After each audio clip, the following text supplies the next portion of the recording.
বাড়িতে যখন কোনো রকম সবজি থাকবে না, শুধুমাত্র কাঁচা আলু দিয়েই এই দুর্দান্ত স্বাদের রেসিপিটা বানিয়ে নিতে পারেন। নমস্কার বন্ধুরা, প্রিয়াস কুকিং ব্লগে আপনাদের সবাইকে স্বাগত জানাই।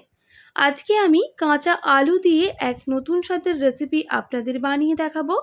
আশা করছি আজকের রেসিপি আপনাদের ভালো লাগবে। তো চলুন আমরা রেসিপিটা বানিয়ে ফেলি। কাঁচা আলু প্রথমে আমি খোসা ছাড়িয়ে নিয়েছি আলুগুলোর, মানে খোসা ছাড়িয়ে পরিষ্কার করে ধুয়ে নিতে হবে। এরপর দেখুন গ্রেটার দিয়ে কাঁচা আলুগুলো গ্রেট করে নিচ্ছি। সমস্ত আলু একইভাবে গ্রেট করে নিয়েছি। এরপর 2 থেকে 3 বার জল পাল্টে পরিষ্কার করে আলুগুলোকে ধুয়ে নেব। অবশ্যই আলু গ্রেট করার সময় জল ব্যবহার করতে হবে, না হলে কিন্তু আলুগুলো লাল হয়ে যাবে। 2 থেকে 3 বার জল পাল্টে পরিষ্কার করে ধুয়ে নিয়েছি। এরপর দেখুন আলুর যে এক্সট্রা জল সেটা এইভাবে হাত দিয়ে চিপে চিপে বের করে নিতে হবে। সমস্ত আলু এই একইভাবে হাত দিয়ে চেপে জলগুলো বের করে নিলাম।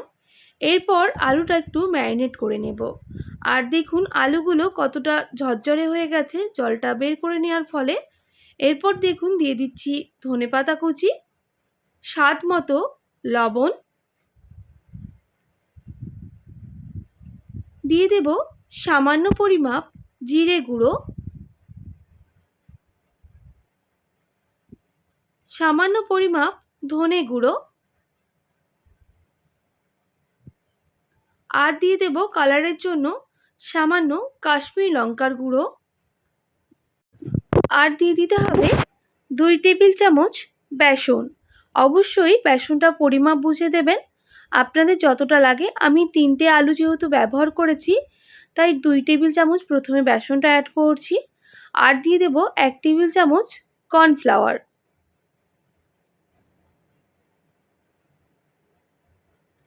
এবার সমস্ত উপকরণ মিক্স করে নেওয়ার আগে ওই যে বেটে রাখা মশলা আমি রেখেছি, মানে ওই আদা, টমেটো আর কাঁচা লঙ্কা বেটে নিয়েছিলাম, সেই বাটাটাই আমি অ্যাড করলাম।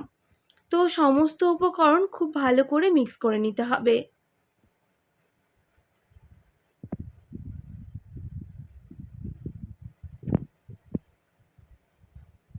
দেখুন আমি হাত দিয়ে খুব ভালোভাবে সমস্ত উপকরণ মিক্স করে নিয়েছি। এরপর আপনাদের দেখিয়ে দিই আরেকটু কিন্তু বেসনের প্রয়োজন রয়েছে, তাই আরও 1 টেবিল চামচের মতো বেসন অ্যাড করব।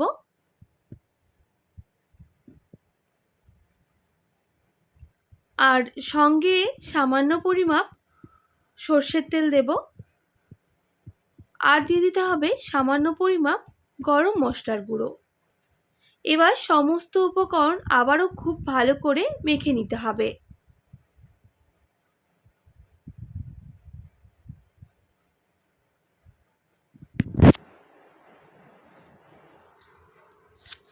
সমস্ত উপকরণ ভালোভাবে মেখে নেওয়ার পর আমি রেস্টে রেখে দেব প্রায় 5 মিনিট মতো, তাহলে আলুগুলো আরও ভালোভাবে নরম হয়ে যাবে। আর এদিকে আমি একটা মশলা রেডি করে নিচ্ছি। নিয়ে নিচ্ছি 1 ইঞ্চি মতো আদা, দিয়ে দেব 2টো ছোট সাইজের টমেটো কুচি, সঙ্গে 3 থেকে 4টা কাঁচা লঙ্কা। এর একটা মিহি পেস্ট করে নিতে হবে। আর এদিকে দেখুন 5 মিনিট হয়ে গেছে, আমি ঢাকনাটা সরিয়ে নিচ্ছি। আর কতটা নরম হয়েছে দেখেই বুঝতে পারছেন। এবার এটা সাইডে রেখে দেব। আর এদিকে আমি কড়াই বসিয়ে দেব। কড়াইটা খুব ভালো করে গরম করে নিতে হবে। কড়াইটা খুব ভালোভাবে গরম করে নিয়েছি। এরপর দিয়ে দেব পর্যাপ্ত পরিমাপ সর্ষের তেল। তেল খুব ভালো করে গরম হয়ে গেলে কড়াইয়ের চারিদিকটা ছড়িয়ে নিতে হবে। আর যেহেতু কড়াইটা আগে থেকেই গরম হয়েছিল তাই তেলটাও খুব তাড়াতাড়ি গরম হয়ে গেছে। এরপর ম্যারিনেট করে রাখা আলুগুলো দিয়ে দিতে হবে ছোট ছোট পকোড়ার আকারে। আমি একদম ছোট ছোট করে দিচ্ছি যাতে খুব ভালোভাবে ভেতরটাও ভাজা হয়। আর গ্যাসের ফ্লেমটা হাই রেখে আমি পকোড়াগুলো দিয়ে দেব ওই তেলের মধ্যে। এবার উল্টে পাল্টে পকোড়াগুলোকে বেশ লাল লাল করে ভেজে নিতে হবে। প্রথমে অবশ্যই এক দিকটা ভালো করে ভেজে নেওয়ার পরেই আরেক দিকটা উল্টে দিতে হবে। তাই একটু সময় নিয়ে এগুলোকে ভেজে নিতে হবে।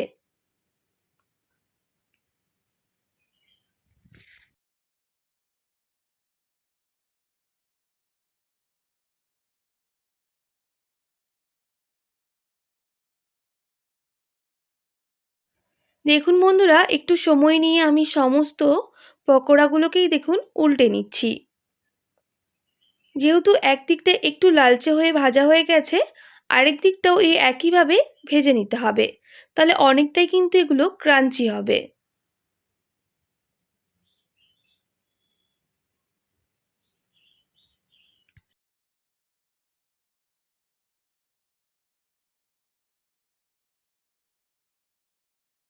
বন্ধুরা, গ্যাসের ফ্লেমটা লো টু মিডিয়াম আঁচে প্রথমে ভেজে নিয়েছিলাম। বেশ কিছুক্ষণ পর হাই করে দিয়ে দেখুন একদম লালচে করে পকোড়াগুলো ভেজে নিয়েছি। তেল ঝরিয়ে সমস্ত পকোড়াগুলো তুলে নিতে হবে। আমি বাকি পকোড়াগুলো ওই তেলের মধ্যে ভেজে নেব। একইভাবে ছোট ছোট আকারে দেখুন আমি আবারও পকোড়াগুলো তেলের মধ্যে দিয়ে দিচ্ছি। আর একইভাবেই কিন্তু ভেজে নিতে হবে উল্টে পাল্টে একদম লালচে করে। আর যেহেতু অনেকটা সময় নিয়ে ভাজছি তাই অনেকটাই দেখুন ভেতরটাও ভাজা হচ্ছে আর সঙ্গে ক্রাঞ্চি ভাবটাও আসছে।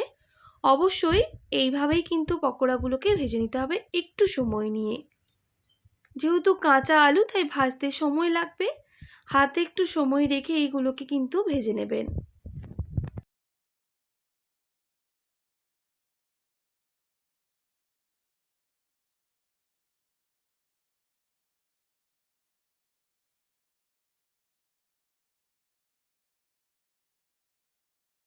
তো দেখুন বন্ধুরা, উল্টে পাল্টে একইভাবেই কিন্তু পকোড়াগুলোকে বেশ লালচে করে ভেজে নিচ্ছি।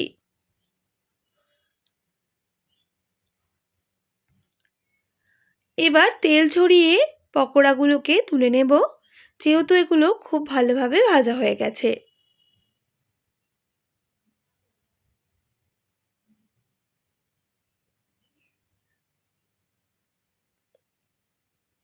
আপনাদের দেখিয়ে দিই কতটা ক্রাঞ্চি হয়েছে আর ভেতরটাও কিন্তু খুব ভালোভাবে ভাজা হয়ে গেছে। আপনারা চাইলে বিকেলের স্ন্যাক্সে এই রেসিপিটা একবার ট্রাই করতে পারেন। এতটাই মুচমুচে হয় যে একটার জায়গায় কিন্তু ৫-৬টা আরামসে খেয়ে নেবেন, এতটাই টেস্টি হয়। বাচ্চাদেরও এইভাবে বানিয়ে দিতে পারেন। এবার ওই যে বাকি তেলটা রয়ে গেছে ওই তেলের মধ্যে আমি মশলা করে নেব। যেহেতু আজকে আমি একটু গ্রেভি তৈরি করব, তার জন্য দিয়ে দিচ্ছি ২টো এলাচ, ২টো লবঙ্গ, সামান্য দারুচিনি, সঙ্গে দিয়ে দিলাম গোটা জিরা। গোটা মশলাগুলো প্রথমে খুব ভালো করে ভেজে নিয়েছি। এরপর বেটে রাখা মশলা দিয়ে দিতে হবে। আদা, কাঁচা লঙ্কা আর টমেটো। গ্যাসের ফ্লেমটা লো টু মিডিয়ামে রেখে আমি আদা, কাঁচা লঙ্কা আর টমেটো প্রথমে একটু ভেজে নেব।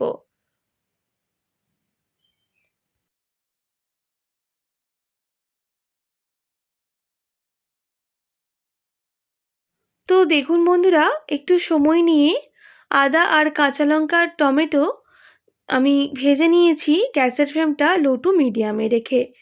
এবার কিছু গুঁড়ো মশলা অ্যাড করব। দিয়ে দেব স্বাদ মতো লবণ, সামান্য হলুদের গুঁড়ো, সামান্য পরিমাপ জিরে গুঁড়ো, সামান্য ধনে গুঁড়ো আর সামান্য কালারের জন্য কাশ্মীরি লঙ্কার গুঁড়ো। বন্ধুরা, যেহেতু আমি এখানে কাঁচা লঙ্কার ব্যবহার করেছি আর গুঁড়ো লঙ্কাটা অ্যাড করলাম না, গুঁড়ো মশলা দেওয়ার পর আমি আবারও মিক্স করে নিচ্ছি। তবে যেহেতু গুঁড়ো মশলা পুড়ে না যায়, আমি এখানে বাটি ধোয়া জলটাও ব্যবহার করব। তাহলে খুব ভালো করে মশলা কিন্তু কষানো হবে, গুঁড়ো মশলাগুলো পুড়েও যাবে না আর মশলাটা খুব ভালো করে কষানো হবে আর খেতেও কিন্তু দুর্দান্ত হবে। অবশ্যই একটু সময় নিয়ে সমস্ত কিছু মশলাই কিন্তু এইভাবেই কষিয়ে নিতে হবে। গ্যাসের ফ্লেমটা হাই রেখে আমি প্রথমে ফুট ধরতে দেব এই জলের সঙ্গে মশলাগুলো। ফুটে গেলেই গ্যাসের ফ্লেমটা লো টু মিডিয়ামে করে 1 থেকে 1.5 মিনিট সময় নিয়ে এগুলোকে আরও ভালো করে কষিয়ে নেব।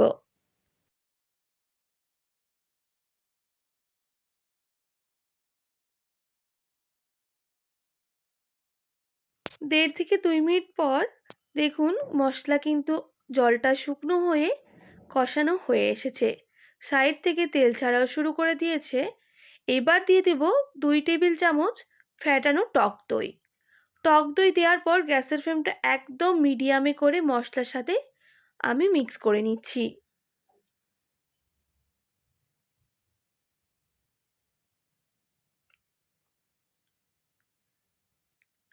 আবারও মশলা খুব ভালো করে আমি কষিয়ে নেব। বেশ কিছুক্ষণ টক দইয়ের সাথে মশলা কষিয়ে নেওয়ার পর দেখুন সাইডে কেমন তেল ছাড়তে শুরু করে দিয়েছে। গ্যাসের ফ্লেমটা হাই রেখে আরও 1 মিনিট মতো এইভাবেই কষিয়ে নেব। বেশ কিছুক্ষণ কষিয়ে নিয়েছি, আর সাইড থেকে তেল ছাড়া অলরেডি আগে থেকে শুরু করে দিয়েছে, আর মশলাও কিন্তু খুব ভালো করে কষানো হয়ে এসেছে। আর মশলা থেকে খুব সুন্দর একটা গন্ধ বের হয়েছে। এবার দিয়ে দেব ওই মশলার মধ্যেই পর্যাপ্ত পরিমাপ জল।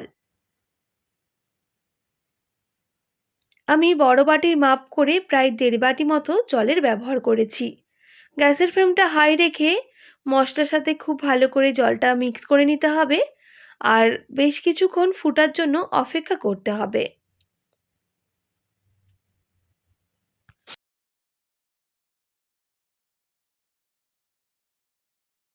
তো দেখুন বন্ধুরা, মশলার সাথে জলটা খুব ভালোভাবে ফুটে এসেছে।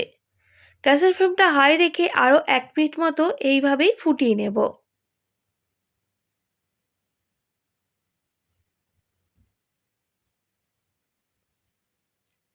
1 মিনিট পর ভেজে রাখা পকোড়াগুলো দিয়ে দিচ্ছি, আর খুব ভালো করে মিক্স করে নিচ্ছি। তবে এই আলুর পকোড়াগুলো দেওয়ার পর খুব বেশি ফোটাবো না, তাহলে একেবারেই নরম হয়ে যাবে। তাই বেশ কিছুক্ষণ পর দিয়ে দেব ধনেপাতা কুচি আর সামান্য পরিমাপ গরম মশলার গুঁড়ো। দেওয়ার পর আবারও ভালো করে মিক্স করে নিয়ে 1 মিনিট মতো গ্যাসের ফ্লেমটা হাই রেখেই ফুটতে দেব। বেশ কিছুক্ষণ ফুটিয়ে নিয়েছি। দেখুন জলটা কিন্তু একেবারেই গাঢ় হয়ে এসেছে। আজকের রেসিপি একেবারেই রেডি। অবশ্যই স্বাদটা ব্যালেন্স করার জন্য চিনি অ্যাড করতে হবে। আমি এবার গ্যাসের ফ্লেমটা অফ করে নামিয়ে নেব। গরম গরম পরিবেশন করুন। রুটি কিংবা পরোটা, লুচির সাথেও খেতে দুর্দান্ত লাগে, আর গরম ভাতের সাথে তো আরও দুর্দান্ত লাগে। আশা করছি আজকের সাধারণ কাঁচা আলু দিয়ে একটি দুর্দান্ত রেসিপি আপনাদের ভালো লেগেছে। ভালো লেগে থাকলে অবশ্যই একটি like, comment, share and subscribe করে দেবেন। পাশে থাকা বেল আইকনটিও প্রেস করে দেবেন। তাহলে নিত্য নতুন রান্নার ভিডিওগুলি আপনাদের কাছে পৌঁছবে। আজকের মতো এতটাই। আবার নতুন কোনো রেসিপি নিয়ে আপনাদের সঙ্গে দেখা হবে। আপনারা ভালো থাকবেন, সুস্থ থাকবেন, আর এতক্ষণ আমার সঙ্গে থাকার জন্য আপনাদের সবাইকে অনেক ধন্যবাদ।